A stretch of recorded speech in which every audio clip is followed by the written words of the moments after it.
Amen. Je vais commencer avec une chose que j'aurais dû faire hier soir, mais le temps était court, donc moi, court pour moi. Muda ulikuwa mdogo jana kwangu, lakini ningetaka nianze na kitu kimoja jana. Et hier soir, on parlait comment de s'emparer de royaume. Jana tulikuwa tunasema namna gani kukamata ufalme wa Mungu. Et j'ai mentionné le fait que vous pouvez entrer dans le royaume de Dieu en part. Tukasema kwamba unaweza kuingia katika ufalme wa Mungu pamoja. Vous pouvez avoir la porte claquée derrière toi. Na kisha mlango kutoa pa nyuma yako tu. Mais ma question, c'est combien est-ce que vous voulez de Dieu? Na ulizo wangu ulikuwa kusema unapenda Mungu kiasi gani? Ngazi gani? À quelle mesure vous voulez que Dieu vit dans vos vies? Ngazi ya namna gani, kipimo gani ungetaka Mungu azame ndani yako? Est-ce que vous êtes satisfait simplement pour dire je suis sauvé? Je, uko tu unatosheka tu kusema niliokoka tu? Je suis enfant de Dieu. Niko tu mtoto wa Mungu tu? Et ça suffit. Na inatosha kweli? Je m'assois. Najikalia yangu. Est-ce que c'est suffisant? Inatosha kabisa. Je veux vous simplement parler d'un instant d'un passage dans l'Ancien Testament. Ningetaka kuongelea juu ya verse moja katika Agano la Kale. C'est Ézéchiel 47. Ezekiel 47. Les versets 1 à 9. Verse ya kwanza mpaka kenda. À cause du temps, je ne vais pas lire tous les versets. Na juu ya wakati sitasoma verse yote. Mais je peux décrire ce qu'Ézéchiel a dit. Ningetaka nikueleze kisa Ezekiel alisema. Il avait une vision. Aliona maono. Vous savez ce que c'est une vision? Je, unaona maono, unajua maana yayo? C'est une image que Dieu met dans sa tête. Ni picha ambayo Mungu alitia katika kichwa Ça yake. vient de Saint-Esprit. Inatoka kwa Roho Mtakatifu. Et c'est un message. Na ni neno. Il Ni ujumbe. voyait le temple de Dieu. Aliona hekalu la Mungu. Et dans le temple de Dieu, il y avait un autel. Na katika hekalu la Mungu mulikuwa madhabahu. Et il voyait une rivière qui sautait d'autel. Aliona les anges. Il y avait une rivière qui sautait. Aliona mto ambao ulikuwa unatoka kwenye madhabahu. Unatoka unashuka kwenye madhabahu. Et au début de cette rivière, l'eau n'était pas profonde. Na kwa mwanzo wa mto maji haikuwa na shimo. Ça venait à ses chevilles. Na ilifika tu hapa chini kwa kisigino. Il était bien, il se mettait Na dedans. akasikia vizuri, ni sawa tu anaingia. Mais le plus qu'il marchait, Lakini zaidi alikuwa anaendelea, c'est venu à ses genoux. akaona mai inapanda mpaka kumagoti. Et ça est venu à ses reins. Na kisha mwisho anaendelea inapanda mpaka kukiuno. Et à un certain point, il ne pouvait plus marcher de tout. Na ikafika mpaka wakati yenyewe hangeweza kutembea tena mwenyewe. Il devait plonger dans la rivière. Alikuwa ameanza ogelea ndani ya ile Il maji. devait nager dans la rivière. Akaanza ogelea ndani ya mto. Et la rivière était tellement forte. Na mto ulikuwa mkali sana. La rivière le portait où la rivière allait. Na mto ukaanza mpeleka kule kwenye ulitaka kumpeleka. C'est une image très profonde pour nous. Na ile picha ni picha ya mzito sana katika maisha yetu. Combien de Dieu est-ce que vous voulez? Unapenda Mungu kiasi gani? Unapenda ukomani Mungu kiasi gani? Vous voulez qu'il vienne à tes chevilles? Unataka ishie tu hapa chini kisigino tu? On a un Dieu qui insiste pas. Tuko na Mungu ambaye hawezi kuinsiste kubitu, hakusukumi mubitu. Si c'est tout ce que vous voulez, Ndio unataka ndio anakufanyia. bon, vous allez avoir l'eau jusque les chevilles. Bo ukitaka tu uokoke tu ishie pale, basi mai yako inashia hapa chini, tosheka na hiyo basi. Et je vois les chrétiens comme ça. Na kuna watu ambao wako hivyo, Wakristo ambao wako hivyo. On parle avec eux. On parle avec ces chrétiens. Tunaongea na Wakristo. Et je dis, comment va la vie? Comment va la vie? Na unamuuliza namna gani maisha yako yanaenda? Dit, oh, j'ai tellement de problèmes. Na niko na mashida mingi. Je suis malade. Niko mgonjwa. J'ai perdu mon travail. Nilipoteza kazi. J'ai pas d'argent dans ma poche. Sina pesa mfukoni. Oh, que ma femme est méchante. Bibi yangu bwana inanisumbua. Est-ce que vous avez entendu les chrétiens parler comme ça? Ushaona Mkristo mwenye anaongea hivyo? Ushakutana naye mwanaongea hivyo? Et la seule chose que je peux dire quand il dit ça, quand les gens me disent les telles choses, Wakati mtu ananiambia hivyo vitu, je dis, viens avec moi plus profond dans la mimi rivière. namwambia ungekuya na mie tuzame na wewe mwa hii mto ya maji. Laissez la rivière bien plus haut à moi. Kuya mto ipande yulu kidogo utaona. Va là où vous devez nager. Wende kule kwa utaogelea, hapana kwa unatembea tu. C'est possible. Binawezekana. Amena. Alléluia. Amena. Nous pouvons plonger dans la rivière. Tunaweza kuogelea katika mto wa Mungu. On peut avoir le Saint-Esprit qui nous remplit entièrement. Tunaweza ona Roho Mtakatifu maana tujaza sisi sote. On peut avoir notre Dieu en contrôle de nos vies. Tunaweza ona Mungu anatawala maisha yetu yote. Jésus a dit, t'en fais pas pour les choses de la vie. Ne t'en fais pas pour... Yesu alisema msiteseke mambo ya ulimwengu. Fais pas pour qu'est-ce que vous allez manger. Usihangaike juu utakula nini. Comment vous allez mettre un toit sur la tête. Nyumba utakuwa gani kichwani kwako. Dieu qui vous aime sait que vous avez ces problèmes. Mungu anakupenda na anajua kama alikuahidia hivyo. Donc bien plus profond dans wewe kuya tutuzame na yeye ndani. Et ça c'est un appel que je fais ce soir. Na hiyo ni kitu nitakwambia jioni ya leo. Si vous avez l'eau simplement kama uko tuna umai tu unaishia tu hapa chini, vos genoux, ungetaka upandie juu kwa magoti. Viens plus profond dans la rivière. Tuzame kwa maji ambayo iko mazito sana. Mais nous devons nous poser cette question tout le temps. Tujiulize hiyo swali si bote. Si vous voulez rester avec vos ennuis, ukitaka kubakia na shida zako tu mwenyewe, Dieu va pas insister. Mungu hatakusukuma. Vous pouvez dire que vous êtes chrétien. Vous pouvez dire que vous êtes chrétien. Ate? Vous êtes chrétien. Unasema kama uko Mkristo. Mais combien de Dieu est-ce que vous avez dans kiasi gani cha Mungu ambao ungetaka maisha yako? OK, ça vient de hier soir, je voulais. Hiyo ni jana, nilisikia jana hiyo ilikuwa nabakia. Je voulais souligner ça. Nilitaka nikazie hiyo. Mais c'est important pour ça qu'on va discuter ce soir. Ni ya muhimu sana ambapo tuongea jioni ya leo. Ce soir, on va parler du choc entre les royaumes de. Nilitaka leo tuongee juu ya shock ama clash kati ya falme mbili. On va parler qu'il y a une guerre qui se fait. Vita ambazo zinafanyika katika falme mbili. Et si vous avez de l'eau simplement aux chevilles, na kama tuko na bumaibo bunakushia tu hapa chini, vous allez être dans ces guerres sans aucune arme. Utaingia moyo vita na utakuwa na silaha yoyote. Aucune protection. Na utakuwa na ulinzi wowote. Aucun pouvoir dans le na utakuwa na nguvu na uwezo wowote.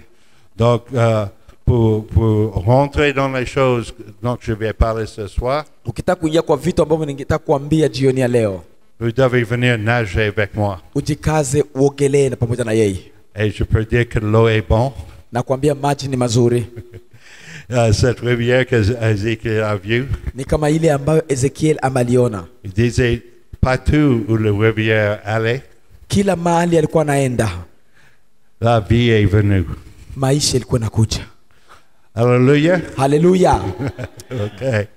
Ce soir, on va parler d'une guerre. Tuongea juu ya vita. Et je pense que souvent, on ne voit pas pourquoi Jésus est venu autre que nous sauver. Mara mingi tunaelewa kwa nini Yesu alikuja kutuokoa. Jésus nous aime beaucoup. Mungu anatupenda, Yesu anatupenda sana. Il est venu pour nous sauver. Alikuja kutuokoa. Mais j'ai appris une chose du Seigneur. Kuna vitu ambavyo niona kwa Bwana. Quand il fait une chose, wakati anafanya kitu kimoja, il a quelque chose en tête encore plus grand que ça. Jua kwamba iko na kitu kingine kinabakia mkichwa wake kikubwa sana zaidi ya kile ambacho kifanya. Donc on est venu pour nous porter le salut. Wakati alikuja kutupatia wokovu, il a fait ça pour qu'on soit enrôlé dans son armée. Alitaka atupatie wokovu ili tuingie katika jeshi lake. Jésus est venu pour lutter en guerre. Alikuya ili tuanze vita. Il a dit ça clairement, je ne suis pas venu pour porter la paix. Alisema kwamba sikuleta amani. Je suis venu pour porter la guerre. Nimekuja kuleta vita. Et donc, nous devons, si vous êtes dans une zone de guerre, kama uko mahali ambapo pana vita, ça vaut bien qu'on se rend compte qu'on est dans une guerre. Ni C'est important. vizuri ujue kwamba tu katika vita. Alléluia. Haleluya. Donc c'est une vérité donc je veux parler ce soir. Ile ni ukweli ambao tunataka kuongea jioni ya leo.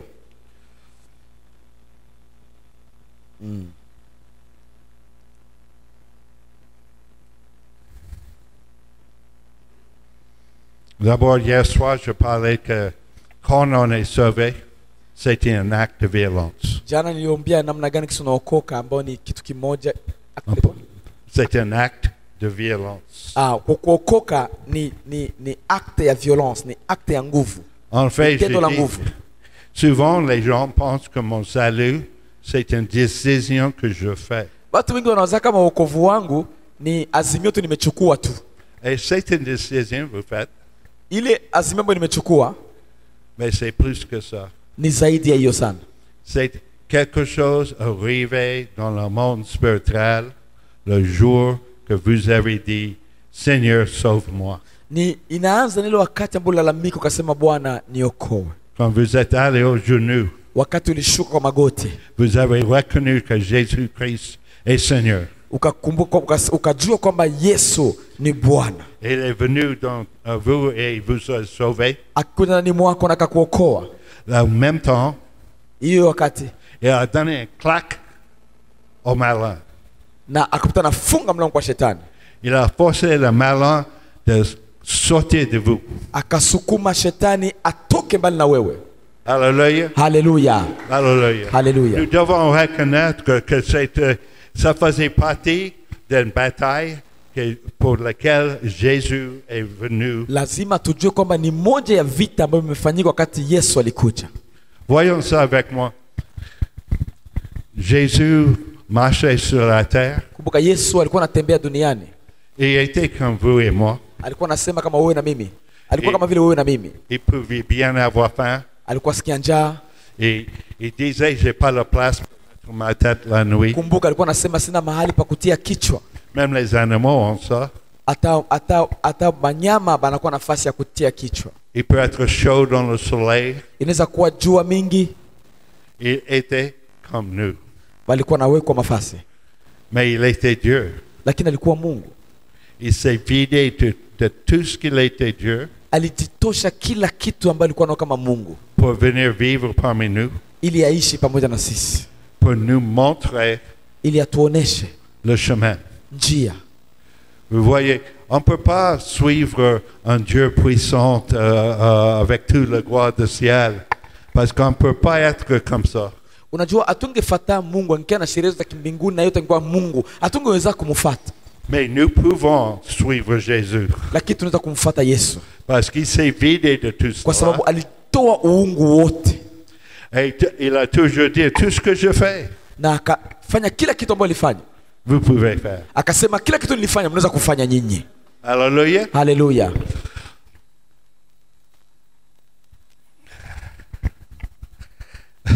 Je dois arrêter parce que je peux continuer sur cette ligne longtemps.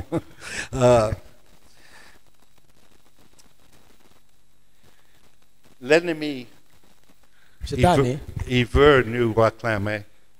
Il veut nous reprendre. Shetani mpango wake hata kwamba tuliokoka anataka tukamate. Aturudishe kwake. Il n'est pas content qu'on s'est libéré de lui. Apendi tuachane naye. Qu'est-ce qu'il utilise pour nous capturer? Anataka tena tukamate tena. Il aime utiliser la haine, Vitu ambavyo anatumia sana kutukamata tena, anatumia chuki. les préjugés, Anatumia maprejije. Kuwazia wengine benye abiko. Vous êtes fâché? Si vous êtes fâché, en colère. Si vous êtes en colère. Aha, kama una hasira. Merci. Merci. Vous donnez une entrée au malin. Unajua kama unafungua mlango shetani aingie. C'est pas une chose que vous pouvez dire, bah, il m'a fait quelque chose.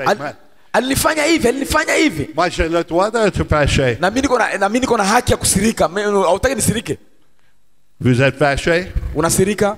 Vous donnez une entrée au malin. Unafungula mlango shetani aingie. Il veut vous avoir. Awe kama anakuya.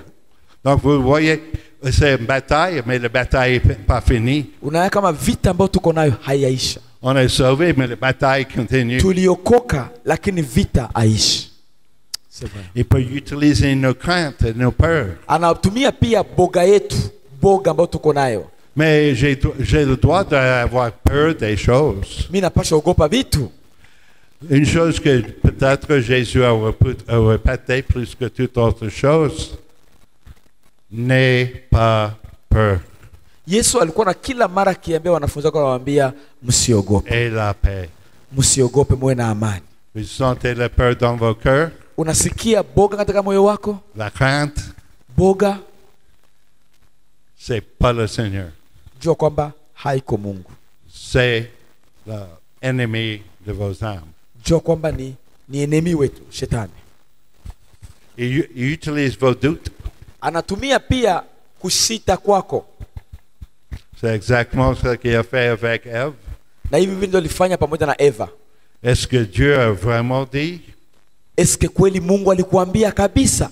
Vous voyez, ça met en question la vérité de Dieu. Unajua anakamata ukweli wa Mungu, anitia mo question, anitia mo ulizo.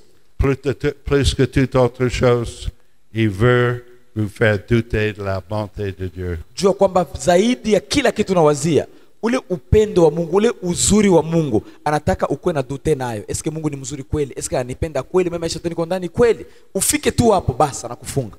Il utilise les choses matérielles de ce monde. Anatumia pia vitu vya ulimwengu huu, vya mapesa na vingine vitu vya ulimwengu huu. Il va tenir devant vous les choses qui sont jolies. Vitu ambavyo vinafanya vizuri. Les choses qui ont valeur dans ce monde. Vitu ambavyo viko na thamani ya ulimwengu huu. Il va dire, vous voulez ces choses-là? Anakuletea, esko nataka hivi vitu hivi vya thamani. Mettez-vous au genou devant moi. Kunjama ukunje magoti nikupatie vitu vya thamani. Est-ce que vous croyez qu'il fait ça? Unaona anafanyaga hivyo? Il a fait ça avec Jésus. Alifanya vile na Yesu. Il dit à Jésus, mettez-vous. Luka 4 aseme kunja magoti. Mettez-vous au genou devant moi. Kunja magoti. Et je vous donnerai tous les royaumes de ce monde. Nitakupatia falme za dunia, tukufu za dunia hii. Et Jésus a dit, Yesu akasema, la Bible dit qu'on doit louer le Seigneur seul. Biblia inasema lazima tuabudu Mungu mwenyewe. On va avoir un Dieu. Tuna Mungu mmoja tu. Alléluia. Alléluia. La chose qui est un peu drôle, le malin a offert à Jésus vitu ambavyo shetani alimpatia Yesu, ce qu'il avait déjà gagné. Ce qu'il avait déjà gagné. Angekuwa angekamataka angekuwa deja ameshindwa tayari. À la fin de ce monde, mwisho ulimwengu huu, tous les empires de ce monde kila falme za ulimwengu huu vont être sous les pieds de Jésus. itakuwa chini ya miguu ya Yesu Kristo. Donc ce que le malin a offert à Jésus, vitu ambavyo shetani alikuwa anapatia Yesu, c'était une chose qu'il ne pouvait pas donner à Jésus. Ni vitu yenye angeweza kukamata. Ce monde n'appartient plus à lui. Ulimwengu alikuwa yake. Jésus a gagné le droit de régner dans ce monde. Yesu alishinda haki ya kutawala katika ulimwengu huu. Une autre chose que le malin fait, kitu kingine ambacho shetani anafanyaga, il met en question la vérité de Dieu. Anajaribu kufanya ushakie, utie en question ukweli wa Mungu.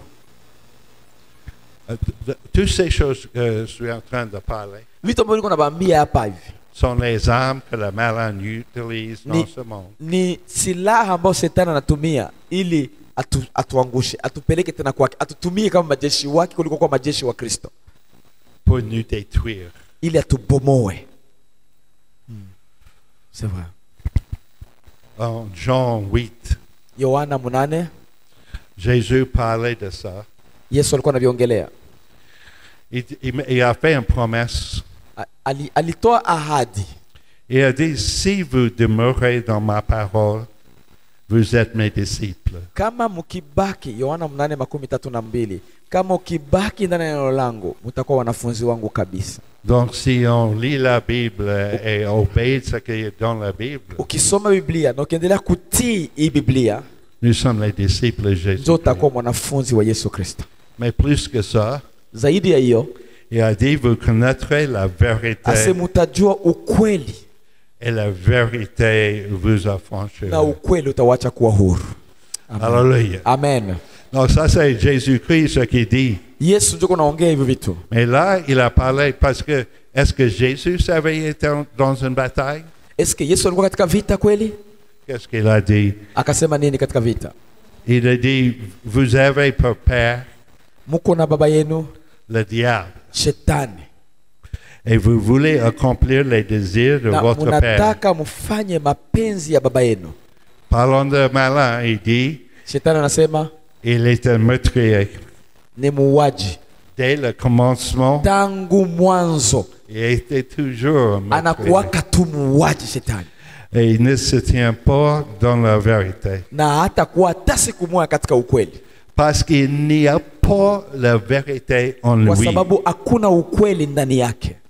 Lorsqu'il profère le mensonge, Wakati anasema uongo, il parle de son propre fond. anasema na vinatoka muroho yake njo vile iko.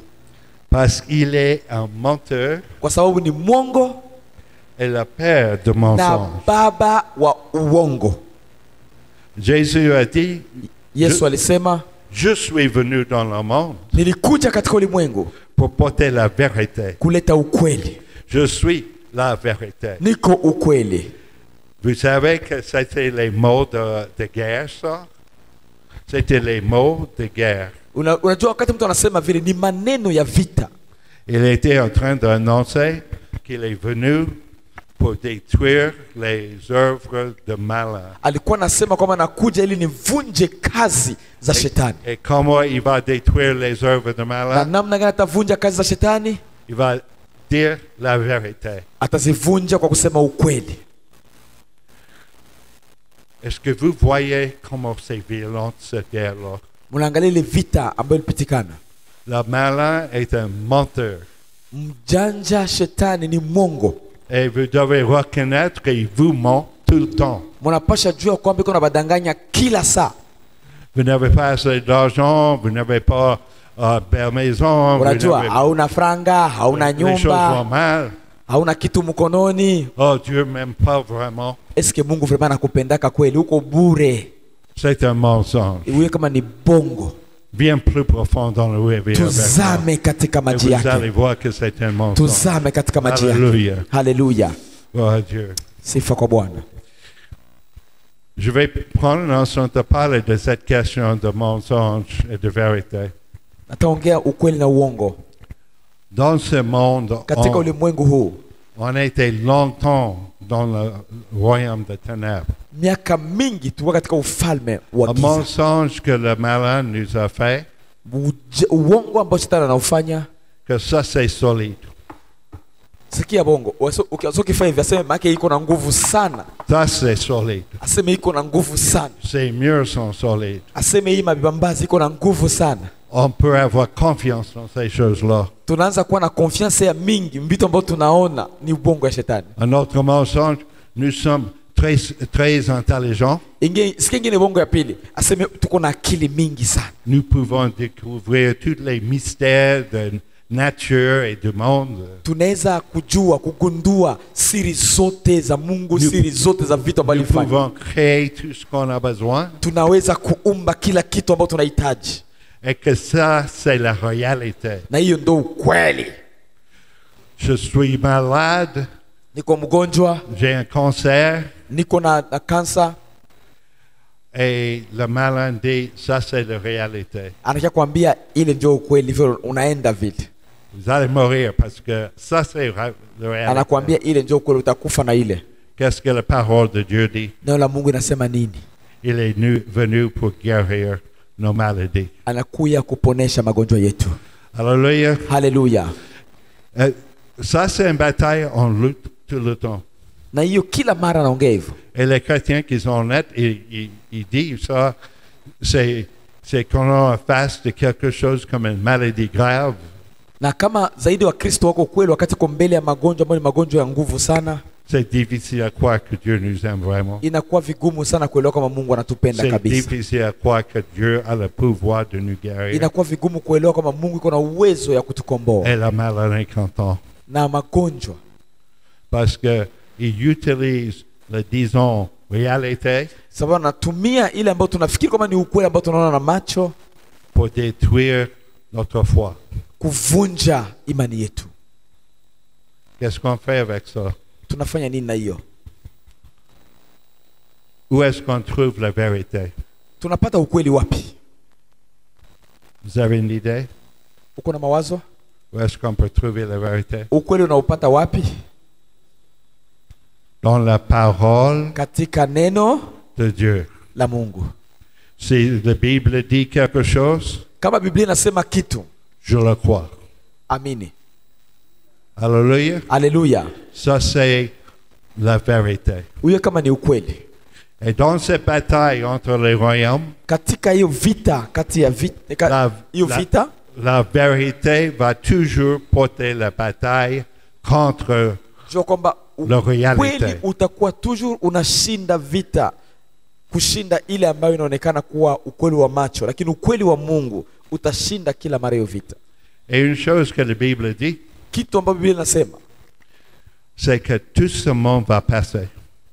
hii vyote tunaona vyote vitapita. Tout ce qu'on pense est solide Kile tunawaza kama kiko na nguvu va n'exister plus. kitapotea. Tout va disparaître. Kitapotea.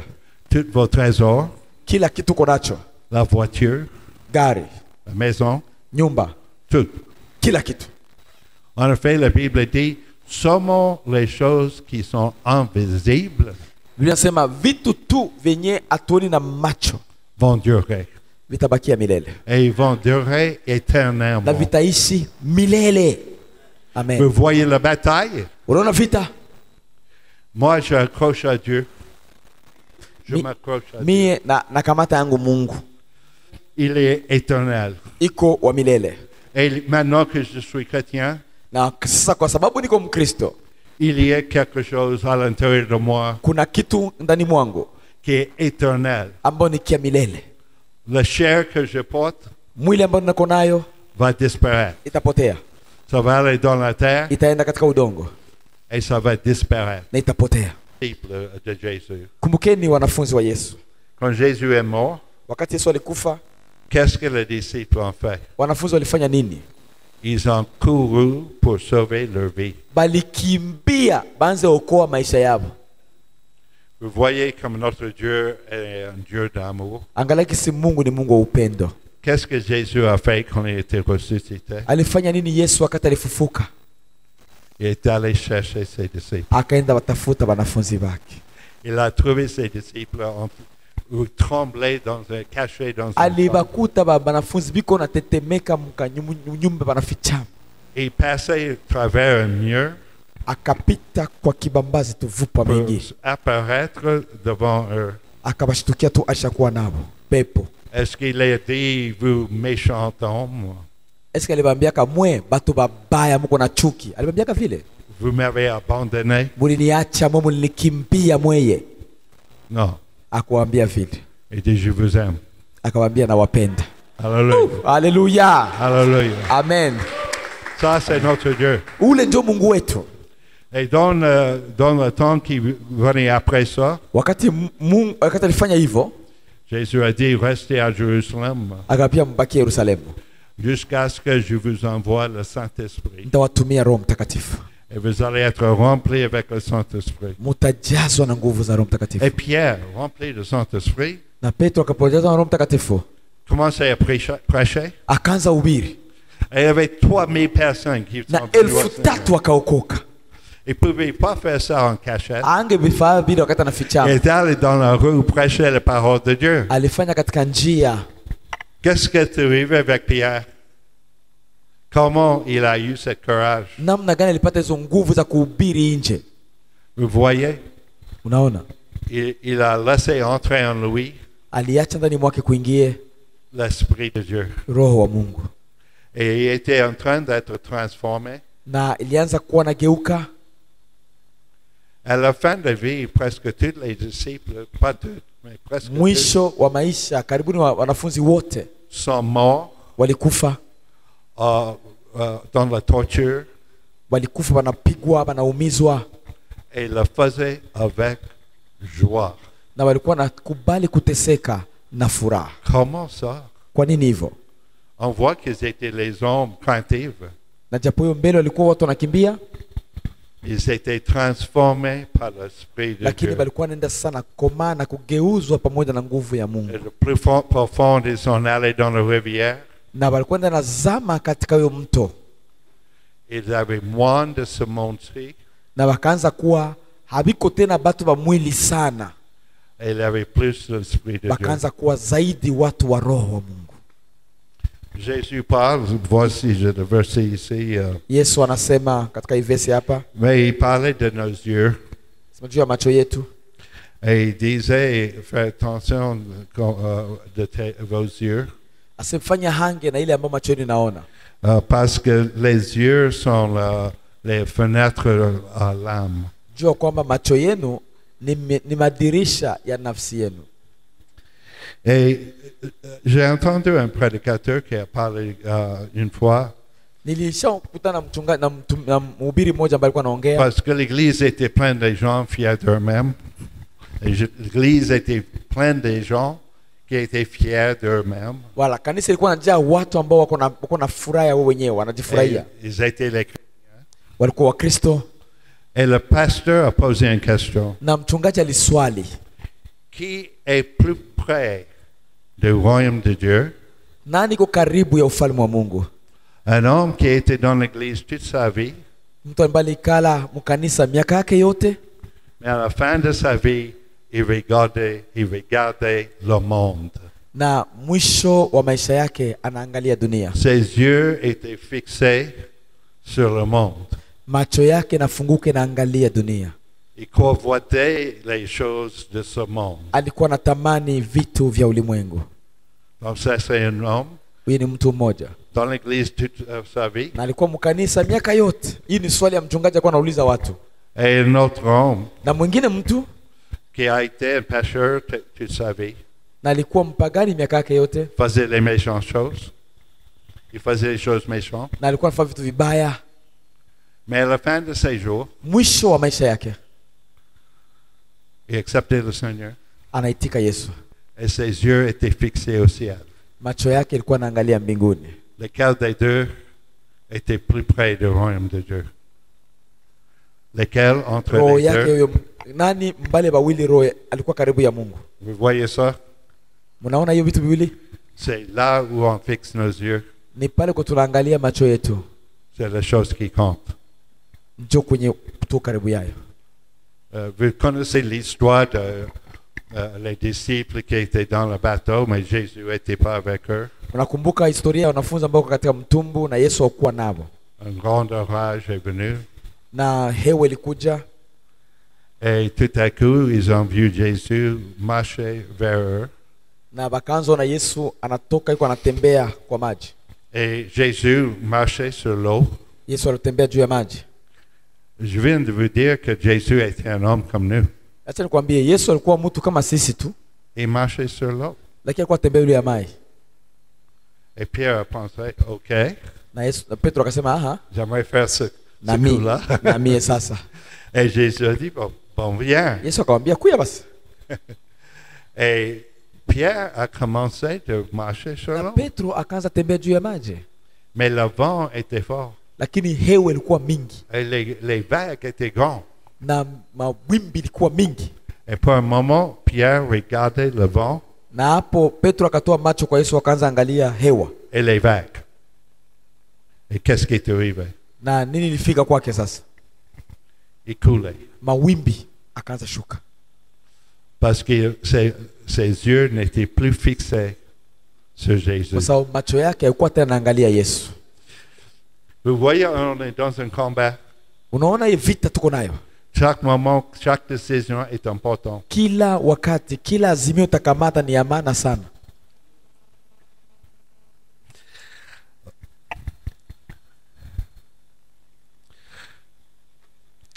Je vais prendre un passage dans la Bible qui est assez long. Nitakamata vesi moja katika maandiko ambayo ni ndefu, Et encore, je ne vais pas la toute lire. lakini sitaisoma yote. C'est Matthieu 6. Mathayo 6. Mais dans ce chapitre Matthieu 6, Jésus montre la différence entre le royaume de Dieu Yesu anaonyesha tofauti kati ya ufalme wa Mungu et le royaume de ténèbres. na ufalme wa giza. Donc regardons ça avec moi un peu. Ungesoma na mimi kidogo. Et il donne les conseils. Anatoa mashauri. Et dans le premier verset, il dit, gardez-vous de pratiquer votre justice devant les hommes, Na kwa vesi ya kwanza nasema mujiangalie musifanye hukumu yenu wenyewe pour être vus. mbele ya watu ili watu wawaone. Vous voyez, il est les hommes qui font la justice. C'est une bonne chose faire la justice. Unajua kuna watu ambao wanafanya mambo ya sheria na ni sawa kuifanya. Mais ce qu'il veut vraiment, c'est d'être respecté par les hommes. Na unajua wakati wako na hukumu watu wengine ni kama vile abajioni bao. Et Jésus est en train de dire, c'est comme les choses sont faites dans le royaume de ténèbres. Yesu alikuwa anaonyesha kama hivyo vitu ya kuhukumu watu wengine ni vinafanyika mfalme wa giza. Dans le royaume de Dieu, les gens font la justice. Dans le royaume de Dieu, les gens font la justice. Katika ufalme wa Mungu watu wanafanya haki, Mais pas pour être vus par les hommes, lakini hawaifanye kwa sababu waonekane na watu. pour répondre à ce que Jésus a dit. Kwa kujibu kwa ile ambayo Yesu alisema. Il a dit, quand vous faites la justice, Wakati tunafanya sheria, tunafanya kitu kizuri kwa watu, vous faites la justice pour moi. mnaifanya kwa sababu yangu. Quand vous donnez à manger, Kama mnapatia watu chakula, vous me donnez à manger. mnipatia mimi chakula. Quand vous donnez quelqu'un quelque chose à boire, Ukipatia mtu kitu ya kunywa, vous faites ça pour moi. kwa sababu yangu ndio mlikifanya. Vous voyez la différence? Unaona tofauti? Je dois vous dire que je ne cherche pas que tous les hommes disent que je fais les bonnes choses. Sipendi kutafuta watu wajue kama niko nafanya vitu vizuri. Ça vaut absolument rien pour moi. Ça vaut absolument rien pour Ile moi. haina maana kwa Yesu. Si je fais quelque chose de bon, Nikifanya kitu kizuri, je le fais pour naifanya Jésus. kwa ajili ya Yesu. Quelle récompense est-ce que je veux? Ndapata matokeo gani? Je veux être assis aux pieds de Jésus éternellement. Nitakaa chini ya miguu ya Yesu milele. Alléluia. Haleluya. C'est la différence entre le royaume de Dieu Hii ni tofauti kati ya ufalme wa Mungu et le royaume de na ténèbres. ufalme wa giza. Dans le royaume de ténèbres, on fait les choses pour être vus. Kufanya ufalme wa giza tunafanya vitu ili tuonekane na watu. Dans le royaume de Dieu, Katika ufalme wa Mungu on fait les choses pour tunafanya vitu kwa pour sababu ya Dieu. Mungu. Alléluia. Haleluya. Donc, sans aller dans tous les détails, mais il disait la même chose pour la charité. Si vous faites la charité pour les gens, Na bila kwenda katika maelezo mengi, kufanya kwamba wakati unafanya kitu tendo ya upendo kwa mtu, laisse pas tout le monde voir ce que vous kwa faites. mingine vitu yenye haupashi kufanya juu watu waone. Fais ça en secret. Fanya tu kwa sababu yako mwenyewe. Parce que vous cherchez une récompense qui est au Kwa ciel. sababu unatafuta ufalme wa Mungu. Dieu voit tout ce qu'on fait Mungu anaona kila kitu tunafanya et il est bon pour nous récompenser. na ni mzuri kwa ile kuturudishia. Mais si on fait ça pour être vu, Kwa sababu kama tukifanya hivyo ili watu watuone, Jésus dit, Yesu anasema, vous avez déjà reçu vos récompenses. mulishapata tayari hukumu yenu, mulishapata tayari matokeo yenu. Moi, je veux quelque chose qui va durer éternellement. Mimi nataka nifanye kitu ambacho itabakia milele. Hallelujah. Amen. Amen.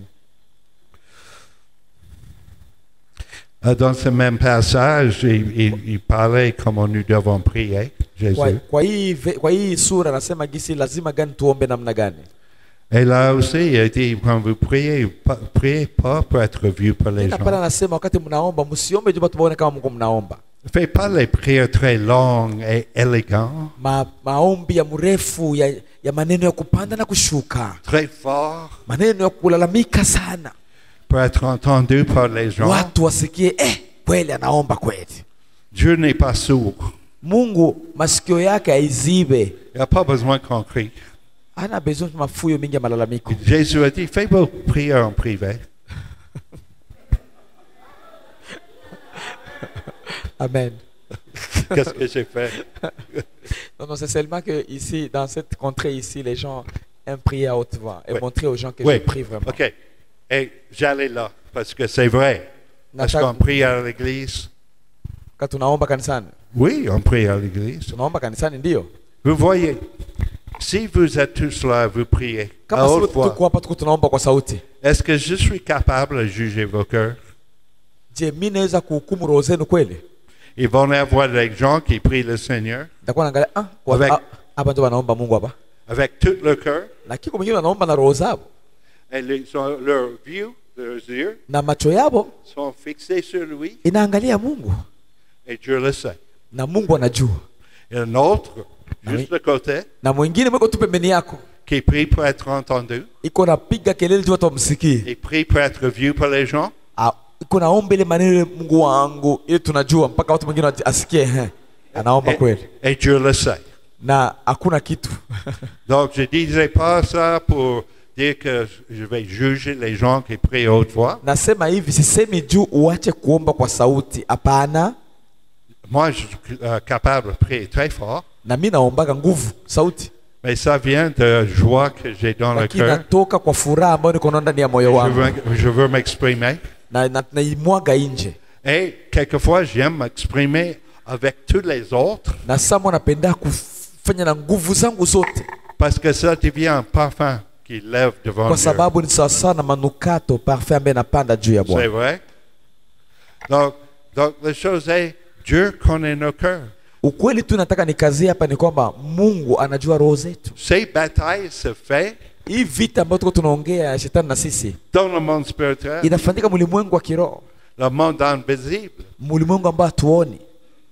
Et si on prie sincèrement, nos yeux fixés sur Dieu, Na ndio maana wakati tunaomba kweli na macho naangalia msalaba, inaangalia mbinguni, c'est bon, vous pouvez vous mettre sur la tête et prier. unaweza kaa kwenye chini uko C'est naomba. bon, si Sawa tu. vos cœurs sont Kama tu roho vers Dieu. yako inafunguka inaangalia Mungu.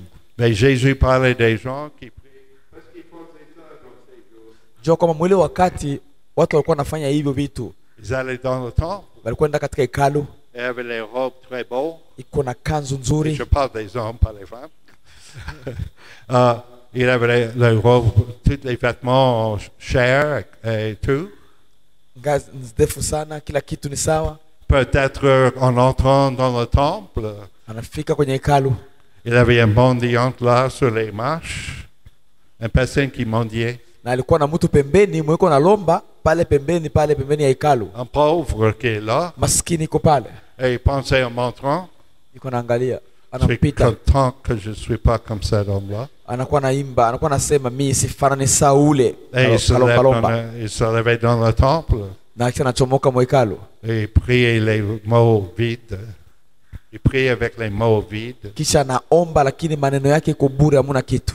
Et Jésus dit, il a déjà son Na Yesu récompense. anasema aishapata hazina yake. C'est vrai? Kweli. Donc, nous devons voir, on est dans une bataille où notre Dieu voit tout. Tu katika vita ambavyo lazima tuangalie. Il sait ce qu'il est dans notre cœur. Anajua nini ambayo tunahitaji Et katika c'est mioyo la yetu. seule chose qui est importante. Na hiyo ndio ya muhimu sana kwake. Donc, quand je parle comme ça, c'est pas pour critiquer personne. Sio juu ya kusengenya mtu. Mais c'est pour dire, faisons attention à nous-mêmes. Fanya hange kwako mwenyewe. Dans toutes les choses que je viens de mentionner, Kama vitu ambavyo nimetoka kuongea, est-ce que c'est bon de donner une offrande? C'est bon de donner une offrande dans l'église? na sama wakati unatoa sadaka kanisani, Et peut-être que quelqu'un va nous voir mettre d'argent dans l'offrande. unaonesha mtu jirani ningi nitia nini mule ndani. Quelle est la condition de ton cœur? Kumbuka wakati unatoa sadaka yako ni Est-ce gani que tu as unaomba. le cœur plein de joie que vous Roho donnez yako au lazima Seigneur? ikuwe na furaha wakati unatoa. Ou est-ce que tu sais que les autres te regardent, Hapo donc tu nafanya veux jua mettre le l'argent acha dedans? niingize mkikapo hapa na uiko unaona. La seule Aone. personne qui peut juger, Ndio maana hakuna mtu wa kuhukumu mwingine, c'est notre Seigneur. ni Yesu Kristo. Et il va faire le tri. Yeye ndio anajua, na wakumbusha tu. Amen. Hallelujah. Amen.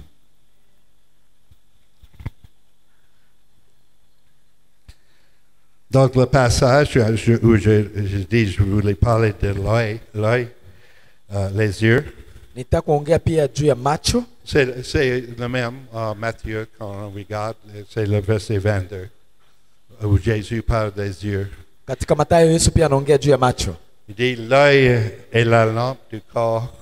Aseme macho, jicho ni ni taa ya mwili.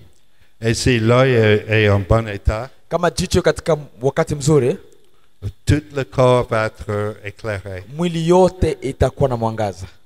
Mais si ton œil est mauvais, en Kama mauvais jicho état, yako sio nzuri, ni 22 verse 22, 22. tout ton corps va être en ténèbres. Mwili yako yote itakuwa katika giza.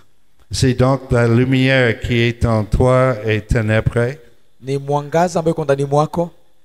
combien sera grand les ténèbres? Comment sera grand les ténèbres? Ya, namna gani giza itakuwa kubwa sana juu yako. Jésus aussi, dans le même passage, Na katika ile verse il a dit, nul ne peut servir deux maîtres. aseme hakuna mtu awezaye kutumikia mabwana wawili. Car où il haïrait un, il aimerait l'autre, Anaweza kupendeza huyu na akamchukia huyu, ou il sera attaché à un et ama mépriser l'autre. atajibana kwa huyu na anaachana na huyu. Vous ne devez servir Dieu et Hamwezi tumikia Mungu na pepo ya pesa. Et vous voyez qu'il parle d'un choc entre les Na royaumes. hapo tu Bwana naongea tu juu ile vita katika falme. Jésus était très conscient du fait qu'il était dans une guerre. Yesu alikuwa na makini na kichwa akili yake yote ilikuwa najua tu kwamba ni katika vita. Soit vous êtes avec le royaume de ténèbres, Ama katika ufalme wa giza, ou vous êtes avec le royaume de lumière. ama katika ufalme wa nuru. Mais vous ne pouvez pas être enjambé entre les deux. Na uwezi kuwa mzote mbili. Et malheureusement, je vois trop de chrétiens qui s'enjambent entre les deux. Bahati mbaya tunaona Wakristo wengi ambao wanakutana iko hivi. Ils ont un jambe bien fixé dans ce monde-ci. Iko na mguu ambao iko imejaa katika hii ufalme. Ils ont les orteils dans le Na royaume de Dieu. vidole vya miguu navyo vinakanyanga kwa ile ingine ufalme. Et Jésus dit, je vous connais pas. Yesu anasema sikujui. Il cherche les gens qui sont entièrement dans son Anatafuta royaume. watu ambao watajitoa 100% kwa ufalme wake. Il cherche les gens qui nagent Anatafuta watu ambao wataogelea dans la rivière. katika hiyo mto. Même passage. Ce passage est puissant pour voir la différence entre Na les deux royaumes. hizi versi zina nguvu sana kuonesha falme mbili katika hiyo vita. Et j'avais déjà parlé de ça, mais je note que c'est dans le même passage. C'est Sisome niliziandika ili niwe nazirudia. verset 25. Versi ya 25. Ne vous inquiétez pas pour votre vie, de C'est ce mon- que vous mangerez, ni votre corps, de quoi vous serez vêtus. Asema msijisumbue sana kitu mtakula, kitu mtakunywa, kitu mtavaa na juu ya mwili yenu. Et il faut qu'on cherche à manger. Unajua ni lazima utafute vya kukula. Jésus a dit, Yesu verset anasema 32, katika versi ya 32, car toutes ces choses, hivi vitu vyote ce sont les païens qui les ni recherchent. wapagani wanavitafuta. Votre Père Céleste Baba yenu wa mbinguni sait ce que vous avez besoin. anajua nini mnahitaji. Cherchez premièrement Tafuta kwanza le royaume et la justice de Dieu. falme. Mungu anaangaliaka unahitaji vile vitu vyote, lakini kia wapi kinatoka kia kwanza muroho yako. Anajuaga roho. J'avais parlé de votre pasteur comme David, Nilikuwa naambia mchungaji kama vile Daudi. mais il ressemble à David en plus que comme il danse. Anafanana Daudi katika kucheza. David a dit, Daudi alisema il y a une chose dans ma vie. kitu kimoja katika maisha yangu, Je veux servir dans les cours du temple de Dieu toute ma vie. ndatumika katika hekalu la Bwana maisha yangu yote. Vous voyez un homme Unaona mtu qui était complètement et entièrement au service de Dieu. alikuwa anajitoa ye wote na maisha yake yote kutumikia Bwana. Il était un roi, Alikuwa falme, mais il n'était pas trop fier lakini hakuwa na fiera, pour danser comme un fou hakuwa nasikia haya ya kucheza kama msazi. devant l'acte de l'alliance. mbele ya sanduku la agano. Alléluia. Haleluya. Il cherchait d'abord Kwa sababu kwanza maisha yake le royaume de Dieu. alikuwa tafuta ufalme wa Mungu kwanza. Et lui, il n'avait pas le Saint-Esprit. Na yeye kwamba hakukuwa na Roho Mtakatifu mwenyewe, alikuwa yaokokaga. Il n'avait pas le salut quand on connaît le Hakukuwa na salut. wokovu, wakati tunaongea juu ya wokovu hakukuwa nayo. Mais il dit, Lakini alisema il y a une chose kitu kimoja ambacho natafuta dans ma vie. katika maisha yangu. Est-ce que vous pouvez dire ça? Eske wewe unaweza sema hivyo kweli wewe? Il y a une chose. Kitu kimoja tu. Une chose. Kitu kimoja tu. Ma maison, Hapana manyumba yangu, pas mon emploi, hapana pesa zangu, même pas ma famille. hapana hata familia yangu. Il y a une Kitu chose, kimoja c'est Jésus-Christ. ni Yesu Kristo. Alléluia. Amen. Je veux servir mon Dieu. Nitatumikia Mungu wangu. S'il me demande de quitter mon pays, Kama itaniambia nitoke kwa baba yangu, je quitte mon pays. nitatoka kwa baba yangu. Il me demande de vendre ma maison, Akaniambia niuze nyumba yangu, je vends ma maison. nitauzisha nyumba yangu. Il me demande de venir en Afrique, Akaniambia nikuye Afrika, je viens en Afrique. nakuya Afrika. Gloire à son nom. Kitu Alléluia. kimoja. Haleluya. Pigia Bwana makofi. Et quand disons ces choses-là, je ne parle pas de moi, là. Regarde-moi comme je suis le Seigneur. Ona wakati nashuhudia hivyo, sipendi uniangalie mimi ase unaona mimi nilifanya vitu vya ajabu kwa Mungu, hapana. Vous voyez, nous devons encourager les uns et les Unajua autres. nasema hii kwa sababu hii ushuhuda yangu ikuwe kitu ya kutia moyo, tutiane moyo mtu na mwingine. C'est ça que Jésus a fait. Na hili ndio Yesu alisema. Il dit les choses que je fais, Vitu ambavyo nilifanya mimi, vous pouvez faire aussi. na wewe unaweza vifanya na wewe pia. Je fais les choses, Nilifanya vitu pas parce que je suis fils de Dieu. sio kwa sababu niko mwana mtoto wa Mungu tu, hapana. Je fais les choses Nafanya vitu parce que je fais seulement les choses que je vois mon Père nafanya kwa faire. sababu naona vitu ambavyo baba yangu tu anafanya. Je dis seulement les choses que j'entends le Père dire. Nasema vitu ambavyo nasikia Bwana anasema. Vous voulez avoir un secret pour le succès? Vous voulez avoir un secret Unataka kujua siri ya success, pour le succès dans la vie? ya success maisha yako? Unataka kujua siri ya kuwa na success maisha yako? Comment Jésus était puissant comme ça? Wakati Yesu alikuwa na nguvu namna hiyo, Parce qu'il regardait dans le royaume de Dieu. alikuwa anaangalia katika ufalme wa Mungu, Il regardait son Père. aliangalia baba yake anafanya. Et quand il voyait que le Père était en train de mettre sa main sur une personne, Akiona Mungu anatia mkono juu ya mtu il disait, soyez guéri. na anapita anasema pona. Quand il voyait que le Seigneur venait pour mettre sa main et chasser un démon, Na akiona Mungu iko natia mkono juu ya mtu afukuze pepo, Jésus a dit, va-t'en. alikuwa sasa directement wende pepo. Quand j'ai compris ça, quand j'ai compris ce secret, Wakati nilelewa hiyo siri, je me suis dit, quel bon moyen mwaye yaye hiyo d'avoir le succès.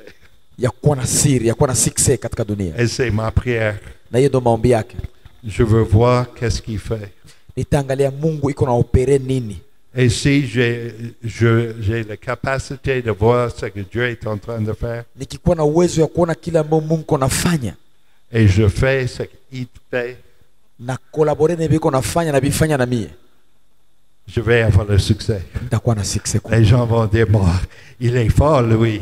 Na watu watakuwa sasa ule bwana uko grave ule. Non, je suis pas fort. Kumbe haitakuwa nguvu zangu. Je suis un homme brisé. Niko mtu tu na mayele, Et je suis humble devant le Seigneur. lakini nashuka mbele ya Bwana. Mais mon Seigneur Lakini Bwana wangu est puissant. ana nguvu. Il est tout puissant. Ana nguvu zote. Et si je peux arriver de lui suivre, Kama anaweza kumfuata, je vais avoir le succès. Je vais avoir du succès. nitapata success. Alléluia. Haleluya.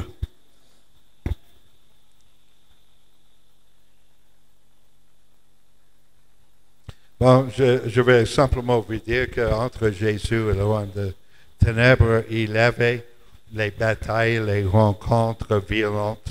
Na katika kutanana kwa shetani na mfalme wa Mungu na mfalme wa giza kulikuwa vita vikali. Quand Jésus a guéri les gens, quand il a fait les guérisons, Jésus, wakati alikuwa anaponesha watu Yesu, le malin a perdu. hiyo kwamba shetani alikuwa anapoteza nguvu. Quand il chassait les démons, il chassait les pouvoirs de malin. Wakati alikuwa anafukuza mapepo, alikuwa anafukuza nguvu za shetani.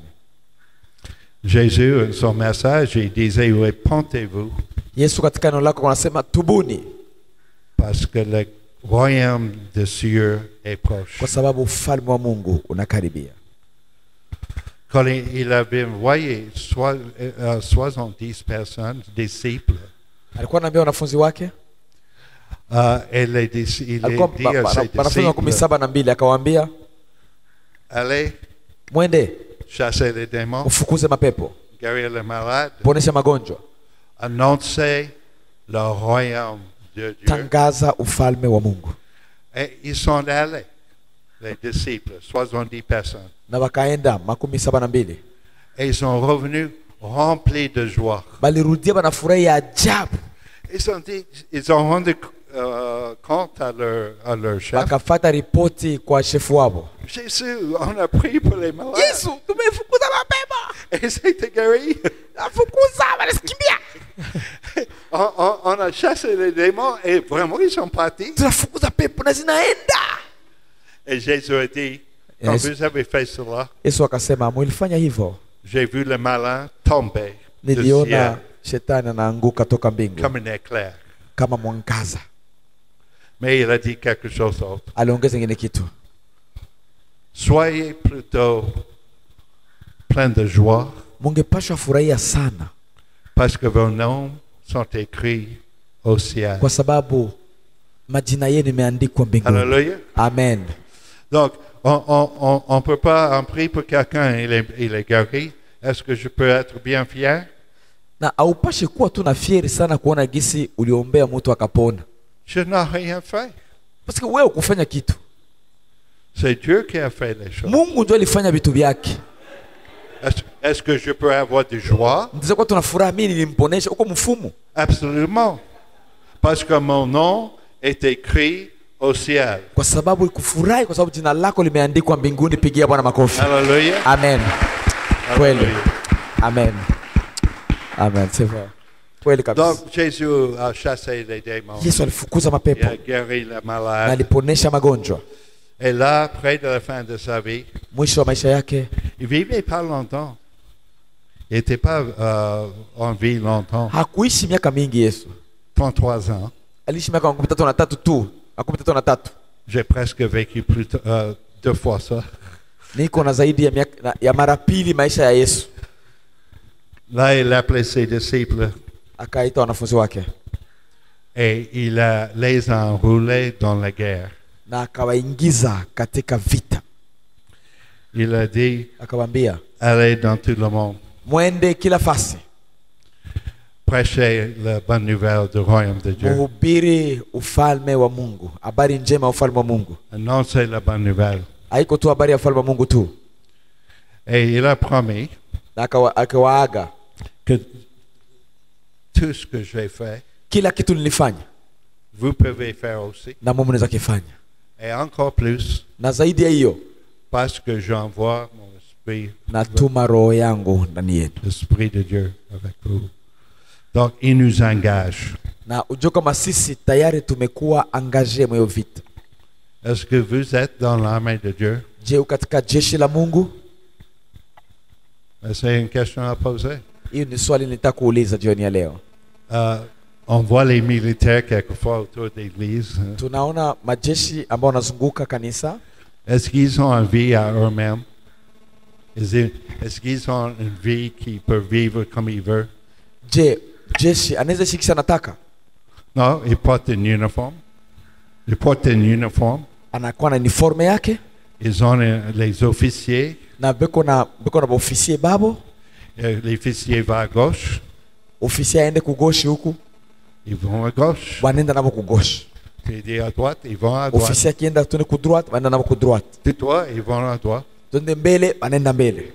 Mais général, les gens avec les armes là-bas, est-ce qu'ils disent, mais général, je ne veux pas aller là, il y a les batailles là-bas. Alafu yeye akisema general, mimi sitaenda kule, mimi kufa kule vita tuko ndako, sitaenda. Non, il avance où le général dit où il doit aller. Lakini no, banapashwa enda kwa general anasema twende. On peut lire ces mots et penser que Jésus disait simplement, va prêcher. Ndio maana sasa tunasoma hivi verse, tusiangalie tu aseme kama no Yesu alikuwa tunahubiri tu. Alikuwa anatia mstari katika vitu anavyoongea. Je vous invite de voir. Nawaonesha hii picha muone. Jésus était en train de les enrôler. Yesu alikuwa anawaingiza na baarole katika majeshi. Dans son armée. Katika jeshi lake. Il cherche les gens qui vont écouter sa voix. Anatafuta watu ambao watasikia sinyale yake. Et je finis avec un passage dans l'Ancien Testament. Acha nimalizie kwa hii verse. C'est un long passage, le temps est court. Muda nabakia mdogo sana, acha tumalize. Donc je vais regarder ça très vite. Tuende haraka sana. Mais je vous invite à lire ça. C'est un passage en Joël. Na ni verse ya Yoeli 2. Joeli sura 2, ningetaka muisome hata manyumbani kwa sababu muda wangu unaisha. Nitaisoma darukaruka tu ili tumalize. Et là c'est comme une vision. Aliona kama maono. Et Joël décrit comme il voit. Vous avez les montagnes ici. Hapa mko na milima, mko sawa. Et vous voyez quand le soleil vient sur les montagnes. Unaona sasa vile jua inaenda kumulima. Le soleil bouge très vite sur les montagnes. Vous pouvez voir où est le soleil. Mnaweza angalia kwenye jua iko pembeni ya milima. Et où est le ténèbre. Na kwenye uko giza. Le soleil vient vite. Na mwangaza unakuja haraka. Pour allumer toute la montagne. Inaenda kwenye mlima. Quand il voyait ça, wakati unaona hiyo, il voyait ça comme l'armée de Dieu. Aliona kama jeshi la Mungu. L'armée de Dieu qui descendait. Kama jeshi la Mungu ambalo linashuka. Il disait, il a entendu un bruit très très fort comme les milliers de cheval. Alisikia sauti kubwa kubwa kubwa sana. Et là, il décrivait cette armée qui venait. Et il disait que chacun, bon, je vais lire, chacun va son chemin. Kuvesi ya 7, aseme kila mmoja anaenda kwa njia yake. Sans écarter de sa route. Bila kutoka kwenye mstari. Voyons, ça c'est une armée bien en règle, bien formée et entraînée. Hiyo ni jeshi ambayo inatembea kwa mpango. Vous peut-être avez vu les films où les gens couraient partout. Cheka mshona filamu ambao watu majeshi wanakimbia kila fasi. Mais voir l'armée romaine qui venait. Armée des Romains. Na jeshi linakuja. Les soldats de Rome. Majeshi wa Kirumi. Et ils marchaient tous dans un rond. Wanatembea bote kwa mstari mmoja. Une après une autre. Il avait le bouclier. Na kila mtu alikuwa na ile. Et ils marchaient. Na wanatembea na ile ya kumkinga. Kila mtu kwa mstari wake. Tous ensemble. Wote pamoja. Ça fait peur aux gens. Inafanya boga kwa watu. Parce que c'est quelque chose vous pouvez pas arrêter. Ni kitu yenye huwezi simamisha. Il y avait aucun moyen d'attaquer ça. Hakuna namna ya kupigana nacho. Et ça avance. Ilikuwa inaendelea. Et c'est ça que Joël a vu. Na hiyo ndo. Il voyait une armée que chacun marchait dans son chemin. Ile ndio Joel aliona ya kwamba lina jeshi inatembea kwenye barabara na nyoro na kila mtu anatingisika. Il dit chacun garde son rang. Na kila mtu kwenye mstari wake. Et précipe au travers des traits sans arrêter leur marche. Donc ils avaient les obstacles mais rien ne les arrêtait. Walikuwa nakuwa na vitu ambavyo vinawapingamizi lakini hakuna kitu kilikuwa nawasimamisha wasiendelee. Je vous donne une autre image. Est-ce que vous avez vu, je sais en Afrique, vous avez les gros fourmis. Inawapatia ngine mfano. Est-ce que mshaona masisimizi? Mnaitaka kwa manani nini? On les appelle les fourmis siafu ile kubwa. Zinapangana kumstari ziko zinaenda. Mais ils font une ligne très droite. Ziko mstari zinaenda kumstari. C'est un obstacle, ils montent sur l'obstacle. Na kama kwa kitu ya kupanda banapanda wote. Tout droit où ils na wanashuka wanaenda mpaka kwenye banapasha fikia. Et c'est ça que Joël a vu. Na ile ndio kitu ambacho Yoel aliona. Il disait quand ils sont arrivés dans la ville. Kwa wakati walifika katika maisha. C'est les anciennes villes avec les fortes enceintes, les fortes murailles autour de la ville. Na kulikuwa katika mji kuna kwa malupango ambayo naifunga. Et ils montaient les murailles Wanapanda katika lupango na wanashuka. et ils couraient en haut. Balikuwa naenda kwa njia moja. C'est l'armée de Dieu. Ile ni jeshi la Mungu. Qui fait l'armée de Dieu? Nani mwanajeshi wa Mungu? Je dois dire, j'ai lu ce passage, c'est pas comme une fois, je pensais pas, bon, Dieu a une armée. Ah, Je pensais, Dieu a une armée. na nijua kwamba Mungu ana jeshi lake. Je me suis jamais posé la question, Sijajiulizaka, afanye kwanza sijajiulizaka kama Mungu ana jeshi lake. qui fait cette armée? Nani anafanya jeshi lake? C'est nous. Ni sisi. Ce que Joël a vu il y a des milliers d'années, Yoeli alikuya miaka mingi sana iliyopita. nous sommes l'armée de Dieu. Tuko jeshi la Mungu. Amen. Très vite, je vais dire que cette armée de Dieu Kwa haraka sana nasema kwamba hiyo jeshi la Mungu a eu plusieurs résultats ilifikia vitu vingi dans la vision de Joël. katika maono ya Yoeli. D'abord, Ya kwanza, ça fait que le peuple qui a vu cette armée watu ambao waliona jeshi hilo ont tombé aux genoux, walianguka kwa magoti, ils sont repentis, wakatubu, ils crient le Seigneur les sauver. wakasema Yesu okoa, Bwana okoa. Ça a amené un réveil. Inaleta uamsho. Les gens s'est repentis. Watu walitubu. Et après, ils s'est repentis. Kisha kutubu, Qu'est-ce que Dieu a fait? Mungu alifanya nini? Il les a pardonnés Aliwasamehe. et il a donné les bénédictions. Kisha akawaachia baraka. Il disait, vos champs vont pousser, Akasema watu wenu wataona maono. vous allez avoir à manger, Mutapata chakula, vous allez avoir de la bonne eau, mutakuwa vitu tofauti je vous bénir. na wabariki. Donc, une ville ennemie de Dieu, une ville qui a été un ennemi de Dieu, Ile vile, ile mji ambao ilikuwa namchukia Mungu s'est repenti ilitubu et Dieu les a pardonnés na Mungu akawasamehe et les bénir. na akawabariki.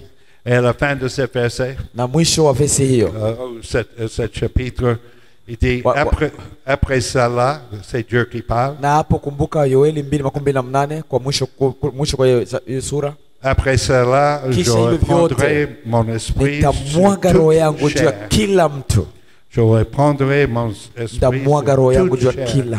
Vos fils et vos filles Watoto wenu msichana wa vont, vulana vont donner les prophéties. watatoa unabii, Les vieillards vont avoir les songes. wazee wataota ndoto, Et vos jeunes hommes, les visions. vijana wenu watakuwa na maono makubwa.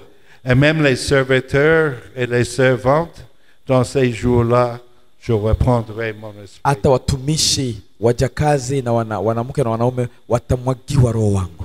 Est-ce que vous cherchez le réveil dans votre ville ici? Je, uko natafuta uamsho katika mahali ulipo?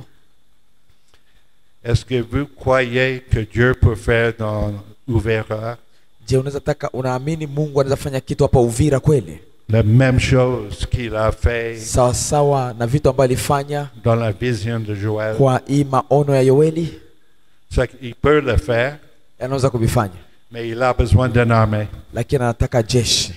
Est-ce que vous êtes prêts d'enrouler dans cette armée? Je, uko tayari kuwa katika hiyo jeshi, Vous donnez votre vie à l'armée. kutoa mji wako katika hiyo jeshi?